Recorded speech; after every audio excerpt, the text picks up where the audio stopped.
Pass ಆದ್ರೆ party ಕೊಡ್ತಾರೆ ಅಂತ ಅನ್ಕೊಂಡ್ರೆ ಇವರೇನೋ ನಮಗೆ ಪನಿಷ್ಮೆಂಟ್ ಕೊಡ್ತಾ ಇದ್ದಾರೆ. ಸರಿ, ಲಡ್ಡುಗೋಸ್ಕರ ನಾನು ಆ ಮೆಟ್ಲು ಹತ್ತುತ್ತೀನಿ. ಹಾಗೆ ಎಲ್ರೂ ರೆಡಿ ಆದ್ರು. ಆ ದಿನ ರಾತ್ರಿನೇ ತಿರುಪತಿ ಟ್ರೈನಲ್ಲಿ ಹತ್ತಿದ್ರು. ತಾಯಂದಿರು 3 ಜನನು ಕೂತ್ಕೊಂಡು ಮಾತಾಡ್ತಾ ಇದ್ರು. ಮಕ್ಕಳು ವಿಂಡೋ ಸೀಟ್ಗೋಸ್ಕರ ಜಗಳ ಮಾಡಿ ಕೊನೆಗೆ ಹೇಗೋ ಸೆಟಲ್ ಆದ್ರು. ಇಲ್ಲಿ ನೋಡ್ರೋ, ನಾಳೆ ಮೆಟ್ಲು ಹತ್ತುವಾಗ ಯಾರು ಎಲ್ಲೂ ಕೂರದೆ ಎಲ್ಲೋ ನಿಲ್ಲದೆ ರೆಸ್ಟೇ ತಗೊಳ್ದೆ ಮೆಟ್ಲು ಹತ್ತಾರೋ ಅವರೇ ತುಂಬಾನೇ ಬಲವಂತರು. ಅವರೇ ನಮ್ಮೂರಿನ ಬಾಹುಬಲಿ. ಈ ಬೆಟ್ಟಿಗೆ ನೀವೆಲ್ಲರೂ ಬರ್ತೀರಾ? ನಾನು ಈಸಿಯಾಗಿ ಹತ್ಬಿಡ್ತೀನಿ ಕಣೋ. ರನ್ನಿಂಗ್ ರೇಸಲ್ಲಿ ಫಸ್ಟ್ ಪ್ರೈಸ್ ನನಗೆ ಗೊತ್ತು ತಾನೆ. ಚಿನ್ನು, ಇದೇನೋ ರನ್ನಿಂಗ್ ರೇಸ್ ಅಲ್ಲ ಕಣೋ, ಮೆಟ್ಲು ಹತ್ತೋದು. ಬೇಗ ಹತ್ತಿದ್ರೆ ಆಮೇಲೆ ತುಂಬಾ ಆಯಾಸಾಗಿ ಬಿದ್ದ್ಬಿಡ್ತೀವಿ. ಮೆಲ್ಲೆ ಹತ್ಬೇಕು. ಅದೇ ನಮ್ಮೆಲ್ರು. ಎರಡು ಆಟೋನ ದೂರ ಹೋಗ್ತಾ ಇದ್ದಾಗ ಮೆಟ್ಲ ಹತ್ತಿರದಲ್ಲಿ ಇರುವ ಅಡವಿಯಲ್ಲಿ 2 ಜಿಂಕೆ ಮರಿಗಳು. ನನ್ನ ಲಡ್ಡುನ ಕೊಟ್ಬಿಡು. ಆಹಾ, ಸ್ವರ್ಗ ಅಂದ್ರೆ ಇದೆ. ಈ ರುಚಿಯ ಮುಂದ್ಗಡೆ ನನ್ ಪಟ್ಟ ಕಷ್ಟ ಎಲ್ಲ ಮರ್ತೋಯ್ತು. ಹೌದ್ ಕಣೋ, ಸ್ವಾಮಿ ಲಡ್ಡಲ್ಲಿ ನಿಜವಾಗ್ಲೂ ಮ್ಯಾಜಿಕ್ ಇರುತ್ತೆ. ನಾನು ಒಂದು ಲಡ್ಡು ತಿಂತೀನಿ ಇವತ್ತೊಂದು. ದರ್ಶನ ಮುಗಿದ್ಮೇಲೆ ಲಡ್ಡು ಕೌಂಟರ್ ಹತ್ರ ಹೋಗಿ ಲಡ್ಡು ತಗೊಂಡ್ ಬಂದ್ರು. ತಗೋ ಬನ್ನು, ನಿನಗೋಸ್ಕರ ಲಡ್ಡು ತಗೊಂಡ್ ಬಂದಿದ್ದೀನಿ. ಬನ್ನು ಆ ಲಡ್ಡುನ ತಗೊಂಡು ಕಣ್ಣಲ್ಲಿ ಕಣ್ಣೀರು ತುಂಬಿಸ್ಕೊಂಡು, ಲಡ್ಡು, ಮೈ ಡಿಯರ್ ಲಡ್ಡು, ನಿನಗೋಸ್ಕರನೇ ನನ್ನ ಪ್ರಾಣನ ಒತ್ತೆ ಇಟ್ಟು ಇಷ್ಟು ದೂರ ನಾನು ಬಂದಿದ್ದು. ಹಾಗಂತ ಹೇಳಿ ಲಡ್ಡುನ ತಿಂದು, ಆಹಾ, ಸ್ವರ್ಗ ಅಂದ್ರೆ ಇದೆ. ಈ ರುಚಿಯ ಮುಂದ್ಗಡೆ ನನ್ನ ಪಟ್ಟ ಕಷ್ಟ ಎಲ್ಲ ಮರ್ತೋಯ್ತು. ಹೌದ್ ಕಣೋ, ಸ್ವಾಮಿ ಲಡ್ಡಲ್ಲಿ ನಿಜವಾಗ್ಲೂ ಮ್ಯಾಜಿಕ್ ಇರುತ್ತೆ. ನಾನು ಒಂದು ಲಡ್ಡು ತಿಂತೀನಿ ಇವತ್ತೊಂದಿನ, ಡೈಟಿಂಗ್ ಕ್ಯಾನ್ಸಲ್. ಹಾಗಂತ ಹೇಳಿ ಎಲ್ರೂ ಲಡ್ಡು ತಿಂದು ಫೋಟೋ ತಗೊಂಡು ಆ ದಿನ ರಾತ್ರಿ ಪುನಃ ಟ್ರೈನ್ ಹತ್ತಿ ಊರಿಗೆ ಹೊರಟ್ರು. ಮಕ್ಕಳು ಟ್ರೈನಲ್ಲಿ ಮಲ್ಕೊಂಡಿದ್ದಾಗ ಬನ್ನುಗಿಳಿ ನಿದ್ರೆಯಲ್ಲೇ, ಬೇಡ ರಕ್ತ ಪಿಂಜರಿ ಬೇಡ, ನನ್ನ ಲಡ್ಡುನ ಕೊಟ್ಬಿಡು ಬುಜ್ಜಿ, ಅದ್ ನೋಡು ರಕ್ತ ಪಿಂಜರಿ. ಅದನ್ನು ಕೇಳಿ ಎಲ್ರೂ ನಗಾಡ್ತಾ ಇದ್ರು. ಮಕ್ಕಳು ದಾರಿ ತಪ್ಪಿ ಹೋಗಿದ್ರು ಕೂಡ ಬುಜ್ಜಿಯ ಬುದ್ಧಿವಂತಿಕೆಯಿಂದ ಅವರೆಲ್ಲರೂ ಹೇಗೋ ಗೋವಿಂದನ ದರ್ಶನನ ಮಾಡ್ಕೊಂಡ್ರು. ಹಾಗೆ ತಿರುಪತಿ ಟ್ರಿಪ್ ಅವರಿಗೆ ಭಕ್ತಿ ಮಾತ್ರ ಅಲ್ಲ, ಮಕ್ಕಳು ಯಾವಾಗ್ಲೂ ಒಬ್ರೇ ಎಲ್ಲಿಗೂ ಹೋಗ್ಬಾರ್ದು ಅನ್ನೋ ಪಾಠನ ಕಲ್ಸ್ಕೊಟ್ಟಿತ್ತು. ಈ ಎಲ್ಲದಕ್ಕಿಂತ ಮುಖ್ಯ, ಬನ್ನುಗೆ ಲಡ್ಡು ತುಂಬಾನು ಇಷ್ಟ ಆಯ್ತು. ಜಿಪಣಿ ಗುಬ್ಬಚ್ಚೆ ಕೆಲಸಗಳು, ಲೂಸಿ ಹಾಗೂ ಟೊನಿಯ ರಿಸೆಪ್ಷನ್ ತುಂಬಾನೇ ಚೆನ್ನಾಗಿ ನಡೀತು. ಆದ್ರೆ ಆ ದಿನ ರಾತ್ರಿ ಚಿಚುಕಾಗೆ ಹೇಳಿದ ಮಾತುಗಳು ಟೊನಿಯ ಮನಸ್ಸಿನಲ್ಲಿ ಬಾಣ ಚುಚ್ಚಿದ ಹಾಗೆ ಚುಚ್ಚಿತ್ತು. ಹಣ ಬಂದ ತಕ್ಷಣ ಅಹಂಕಾರ ಜಾಸ್ತಿಯಾಗಿದೆ ಅಂತ ಚಿಚು ಹೇಳಿದನ್ನ ಟೊನಿಯಿಂದ ತಡ್ಕೊಳಕ್ ಆಗ್ಲೇ ಇಲ್ಲ. ಆ ದಿನ ರಾತ್ರಿ ಸಮಯ ರಿಸೆಪ್ಷನ್ ಮುಗಿದ್ಮೇಲೆ ಅವರಿಬ್ರು ಕೂಡ ಮನೆಗೆ ವಾಪಸ್ ಹೋದ್ರು. ಟೊನಿ ಮುಖದಲ್ಲಿ ಸ್ವಲ್ಪನೂ ಸಂತೋಷ ಇಲ್ಲ. ಆವಾಗ ಲೂಸಿ ಅವಳನ್ನ ನೋಡಿ, ಏನ್ ಟೊನಿ, ರಿಸೆಪ್ಷನ್ ಇಷ್ಟು ಗ್ರ್ಯಾಂಡ್ ಆಗಿ ನಡೀತು, ನೀನ್ ಖುಷಿಯಾಗಿರ್ತೀಯ ಅಂತ ನೋಡಿದ್ರೆ ಬೇಜಾರಿಂದ ಇದೆಯಾ? ಆವಾಗ ಟೊನಿ ಗುಬ್ಬಚ್ಚಿ, ಹೇಗ್ ಸಂತೋಷವಾಗಿರ್ಲಿ ನಾನು? ಹಣ ಖರ್ಚು ಮಾಡದೆ ಇದ್ರೆ ಜಿಪಣಿ ಅಂತಾರೆ, ಹಣ ಖರ್ಚು ಮಾಡಿದ್ರೆ ಅಹಂಕಾರ ಅಂತ ಹೇಳ್ತಾರೆ. ಎಲ್ರೂ ಹೊಟ್ಟೆ ತುಂಬಾ ಊಟ ಮಾಡ್ಬಿಟ್ಟು ಹೋಗ್ಲಿ ಅಂತ ನಾನ್ ಅಂದ್ಕೊಂಡ್ರೆ, ಏನಾದ್ರೂ ಬೇಕು ಅಂತ ಪ್ರೀತಿಯಿಂದ ಕೇಳಿದ್ರೆ ಅದನ್ನೇ ಅಹಂಕಾರ ಅಂತ ಹೇಳಿದ್ರೆ ಹೇಗ್ರಿ?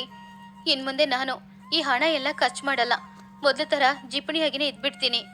ಅಯ್ಯೋ ಟೊನಿ, ಯಾರೋ ಏನೋ ಹೇಳಿದ್ರಂತ ನಮ್ ಗುಣನ ನಾವ್ಯಾಕೆ ಬದಲಾಯಿಸ್ಕೊಳ್ಬೇಕು? ಆದ್ರೆ ಟೊನಿ ಅದನ್ನ ಒಪ್ಕೊಳ್ಳಿಲ್ಲ. ಮರುದಿನ ಬೆಳಗಾಯ್ತು.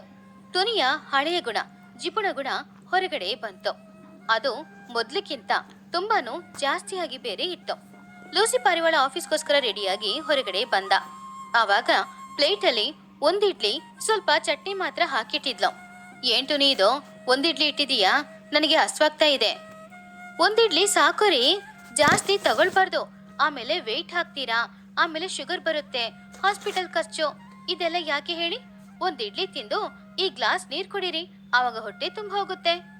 ಆದ್ರೆ ಟೊನಿ, ಈ ರೀತಿ ಕೆಲಸ ಮಾಡಕ್ಕೆ ನಾವೇನೋ ಬಡವ್ರಲ್ಲ ಅಲ್ವಾ? ಹಣ ಯಾವಾಗ ಬರುತ್ತೆ ಯಾವಾಗ ಹೋಗುತ್ತೆ ಅಂತ ಯಾರಿಗ್ ಗೊತ್ತು? ಇರುವಾಗ್ಲೇ ತೆಗ್ದಿಟ್ಕೊಳ್ಬೇಕು. ಹಾಗೆ ಲೂಸಿ ಹಸ್ವಿಂದಾನೆ ಆಫೀಸ್ಗೆ ಹೋದ. ಈ ಕಡೆ ಟೊನಿ ಕರೆಂಟ್ ಬಿಲ್ ನ ಅರ್ಧ ಮಾಡೋದಕ್ಕೋಸ್ಕರ ಮನೇಲಿರುವ ಲೈಟ್ ಎಲ್ಲಾನು ಆಫ್ ಮಾಡಿ ಕೂತ್ಕೊಂಡಿದ್ಲು. ಸರಿ, ಗಾಳಿಗೋಸ್ಕರ ಕಿಟಕಿ ಓಪನ್ ಮಾಡಿದ್ರೆ ಕಿಟಕಿ ಮೂಲಕ ಮನೆಯೊಳಗಡೆ ಧೂಳ್ ಬರೋದನ್ನ ನೋಡಿ ಅದನ್ನು ಕೂಡ ಮುಚ್ಕೊಂಡು ಮನೆಯೊಳಗಡೆ ಸೆಕೆ ಆಗ್ತಾ ಇದ್ರು ಕೂಡ ಪರವಾಗಿಲ್ಲ ಅಂತ ಹೇಳಿ ಹಾಗೇನೆ ಕೂತ್ಕೊಂಡಿದ್ಲು. ಆವಾಗ್ಲೇ ಚಿಚುಕಾಗಿ ಮನೆಯಿಂದ ಹೊರಟು ಆಟೋ ತಗೊಂಡು ಆಟೋ ಸ್ಟ್ಯಾಂಡ್ ಹತ್ರ ಬಂದ್ಲು. ಮೊನ್ನೆ ರಿಸೆಪ್ಷನ್ ನಡೆದಾಗ ಚಿಚುಕಾಗಿ ಹತ್ರ ಏನಾದ್ರೂ ಬೇಕಾ ಅಂತ ಟೊನಿ ಕೇಳಿದ್ದು ಅವಳಿಗೆ ಇನ್ನೂ ಸ್ವಲ್ಪ ಇಷ್ಟ ಆಗ್ಲಿಲ್ಲ. ಆವಾಗ ಚಿಚು ಅವಳ ಮನ್ಸಲ್ಲಿ, ಈ ಟುನಿಗೆ ಎಷ್ಟು ಅಹಂಕಾರ ಇದ್ದಿದ್ರೆ ಇನ್ನು ಏನಾದ್ರೂ ಬೇಕಾ ಅಂತ ನನ್ನ ನೋಡಿ ಕೇಳ್ತಾಳೆ.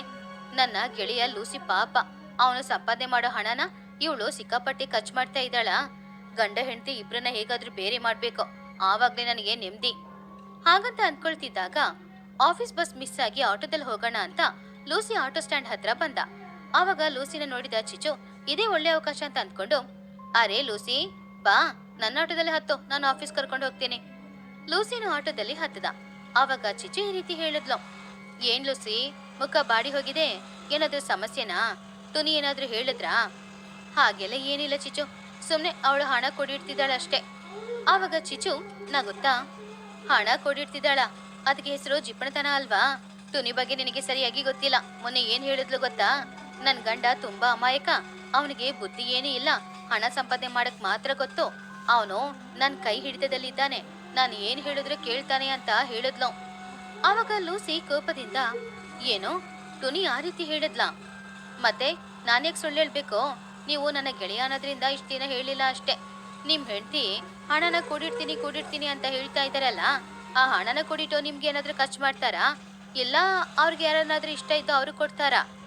ಹಾಗಂತ ಚಿಚು ಹೇಳಿದಾಗ ಲೂಸಿಗೆ ತುಂಬಾನು ಕೋಪ ಬಂತು. ಬೆಳಿಗ್ಗೆ ಒಂದೇ ಒಂದು ಇಡ್ಲಿ ಕೊಟ್ಟಿದ್ದು, ಇವಾಗ ಚಿಚು ಹೇಳಿದ ಮಾತುಗಳು ಇದೆಲ್ಲಾನು ಸೇರಿ ಟೊನಿಯ ಮೇಲೆ ಅವನಿಗೆ ಕೋಪ ತುಂಬಾನು ಹೆಚ್ಚಾಯ್ತು. ಆ ದಿನ ಸಂಜೆ ಅವನು ಮನೆಗ್ ಬಂದ. ಆವಾಗ ಟೊನಿ ಮನೆಯಲ್ಲಿ ಕ್ಯಾಂಡಲ್ಸ್ ಗಳನ್ನ ಕತ್ತಿಸ್ಕೊಂಡು ಇಟ್ಕೊಂಡಿದ್ಲು. ಆವಾಗ ಲೂಸಿ ಕೋಪದಿಂದ, ಏನ್ ಟೊನಿ, ಕರೆಂಟ್ ಇಲ್ವಾ?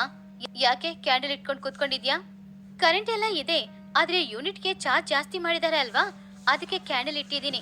ಸ್ವಲ್ಪ ರೊಮ್ಯಾಂಟಿಕ್ ಆಗ್ನೂ ಇರುತ್ತೆ ಅಲ್ವಾ? ರೊಮ್ಯಾಂಟಿಕ್ ಎಲ್ಲ ಏನೂ ಇಲ್ಲ, ಮರ್ಯಾದೆಗೆ ಲೈಟ್ ಹಾಕೋ. ನನ್ನ ಹಣನ ನಾನ್ ಖರ್ಚು ಮಾಡೋಕೆ ಯೋಚನೆ ಮಾಡಲ್ಲ, ನಿನಗೇನಂತೆ? ನೀನು ಆ ಹಣನೆಲ್ಲ ತೆಗೆದು ಯಾರು ಕೊಡ್ತೀಯಾ? ಆವಾಗ ಟೊನಿ ಶಾಕ್ ಆಗಿ, ಏನ್ ಈ ರೀತಿ ಮಾತಾಡ್ತಾ ಇದ್ದೀರಾ? ನಾನು ನಮ್ಮ ಫ್ಯೂಚರ್ಗೋಸ್ಕರ ತಾನೇ ಹಣ ತೆಗ್ದಿಡ್ತೀನಿ, ಆದ್ರೆ ನೀವ್ಯಾಕೆ ಈ ರೀತಿ? ನನಗೆ ಗೊತ್ತು ನಿನ್ ಬಗ್ಗೆ, ಹೊರಗಡೆ ಎಲ್ಲರ ಹತ್ರನೂ ಜಂಬ ಕೊಚ್ಕೊಳ್ತಿದ್ಯಾ ಅಂತೆ, ನಾನು ನಿನ್ ಕೈ ಹಿಡಿತದಲ್ಲಿ ಇದ್ದೀನಾ? ಚಿಚು ಹೇಳಿದ್ಲು. ಚಿಚು ಅಕ್ಕ ಹೇಳಿದ್ರ? ಇಲ್ಲ, ಅವ್ರು ಹೇಳಿದೆಲ್ಲಾನು ಸುಳ್ಳು. ಆದ್ರೆ ಲೂಸಿ ಒಪ್ಕೊಳ್ಳಿಲ್ಲ.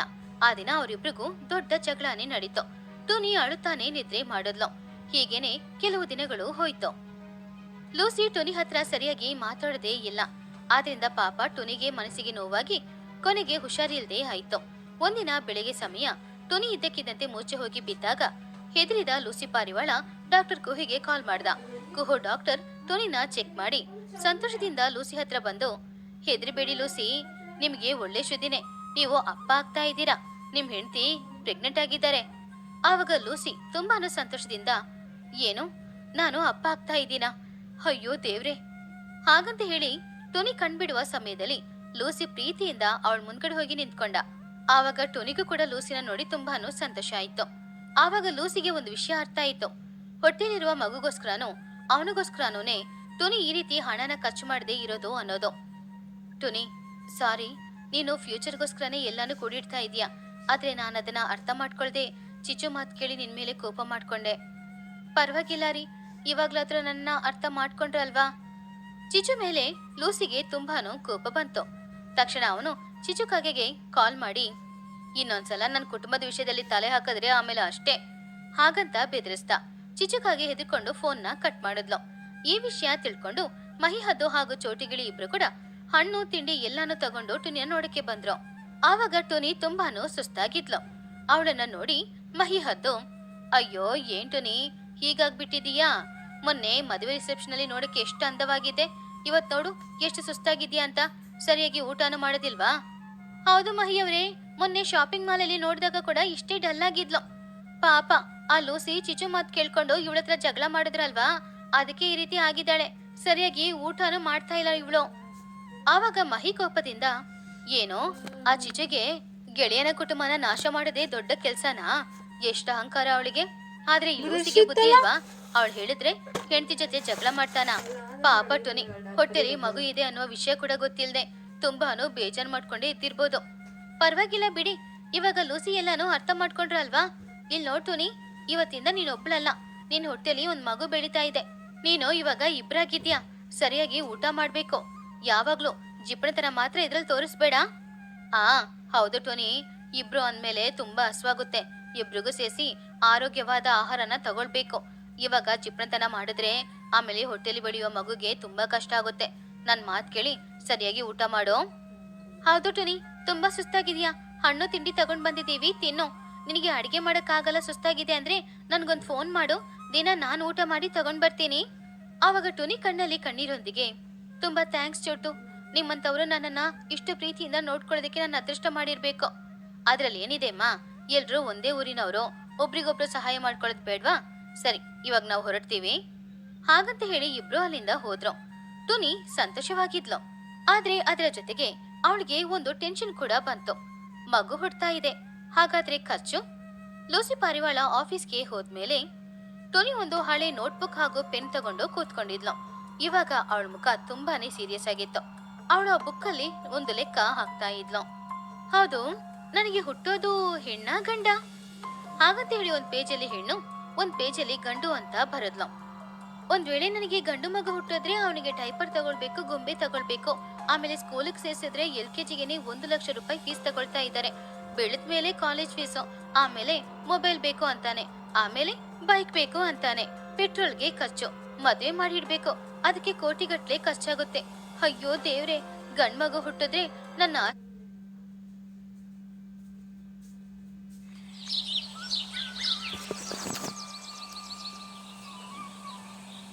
ಜಿಪಣಿ ಕಾಗೆಯ ಮನೆಗೆ ಬಂದ ನೆಂಟ್ರು. ಚಿಚು ಕಾಗೆ ತುಂಬಾನು ಜಿಪಣಿಯಾಗಿದ್ಲು. 1 ರೂಪಾಯಿ ಕೂಡ ಖರ್ಚು ಮಾಡ್ಬೇಕು ಅಂದ್ರೆ ಅವಳು